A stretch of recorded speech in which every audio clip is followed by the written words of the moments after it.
उन्होंने अंदर लेके आया ताकि वो कुर्बान गाह पर हैकल में कुर्बानी हो जाए। अब वो मुकद्दस और पाक जगह और सोने से भरी हुई है और वहां पर क्या होता है कि खुदावंद यीशु मसीह, क्योंकि उनको जगह नहीं मिलती, सराय में चले जाते हैं, वहां पर जाके अस्तबल जो है वहां पर जाकर यीशु मसीह पैदा होता है सबसे।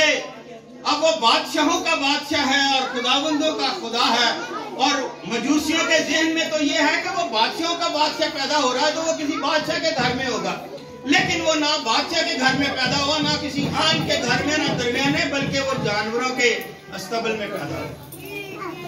इतना घटिया, इतना छोटा कर दिया। और आपको पता है कि सर्दी में जो है जानवरों के कमरे में तो इतनी गर्मी होती है कि आप कंबल या रजाई तो ले ही नहीं सकते, वहां पर तो चादर लेने की भी इतनी, क्योंकि उनके जो है जिस्म से, उनकी खुराक से और उनके मुंह से इतनी ऑक्सीजन कह लो या कार्बन डाइऑक्साइड जो है वो निकलती है, जिससे कमरे जो है वो गर्म हो जाते। इसीलिए वो उन्होंने खुदावंद यीशु मसीह को उसकी मां ने कपड़े में लपेट कर क्या किया, चरनी में रखा। और ऊपर आसमान पर क्या हो रहा है, खुशियां मनाई जा रही हैं। खुशियां किस लिए मनाई जा रही हैं कि यीशु मसीह नीचे आ गया है और कुर्बान होने के लिए आ गया? नहीं, बल्कि इसलिए कि इंसान का मिलाप जो है वो खुदा बाप के साथ कराने के लिए यीशु एक जरिया बना। यीशु जरिया बना खुदा बाप का मिलाप कराने के लिए। और इसलिए वो जो चरवाहे हैं वो आए और उन्होंने देखा और उनको सजदा किया और वो सारे मुबशर बन गए। सारी दुनिया में उन्होंने कलाम को, इस खुशखबरी को फैलाया। और इसके बाद जब मजूसियों का वक्त आया तो मजूसी रास्ते में है, मजूसी चरनी में नहीं आए, जेल में रखिएगा। ये दूसरे दिन यरूशलेम में ही चले गए, और यरूशलेम और बैतल का जो आपस का फासला वो 5 मील का है। लेकिन ये आ कहां से रहे हैं? यूसुफ और मरियम कहां से आ रहे हैं? नासरत के शहर में, यहूदिया से। ये गलील में है और वो यहूदिया के शहर नासरत में आ रहे हैं, क्योंकि इसलिए कि यीशु नासरी के लाएगा। और मकस्सा मरियम जो है वो नासरत में रहती है, हजरत यूसुफ नासरत में रहते हैं। और वहां से बैतलहम का सफर जो है वो 100 किलोमीटर से ज्यादा है। कितना है जी?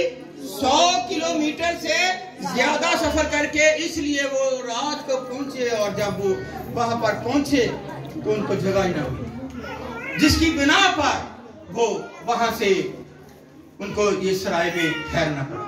और वहीं पर खुदावंद का जो फरमान था वो वहां पर पैदा हो गया, यीशु मसीह चरनी में रख दिए गए। लेकिन मजूसी जो है वो चरनी में नहीं आए। पहले तो वो बादशाह के पास आए, क्योंकि वो कहते थे कि ये बादशाह है तो बादशाहों के घर।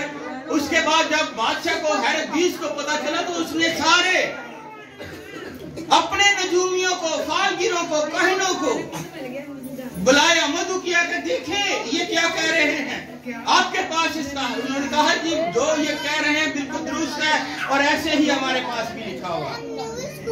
देखा, मैं बादशाह हूँ, मेरे होते हुए और कोई इस बात मुल्क का बादशाह कैसे हो सकता है? मैं यहूदियों का बादशाह हूँ, आप कहते हैं कि यहूदियों का बादशाह।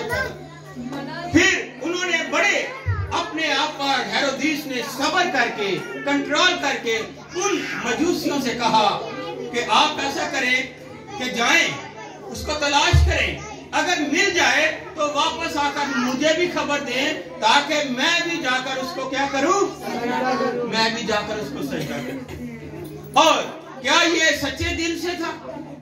ये सच्चे दिल से या ईमान से नहीं था। वो जब गए, लेकिन लिखा है कि वो यरूशलेम में घर में गए। मत्ती की इंजील आपको इसकी बात की वजाहत बताती है कि वो काफी देर बाद, इसमें 2 माह भी लग सकते हैं, 6 माह भी लग सकते हैं, वो काफी देर के बाद वहां गए और घर में गए, वहां अस्तबल या चरनी में नहीं गए। और जब वो घर में गए तो देखा कि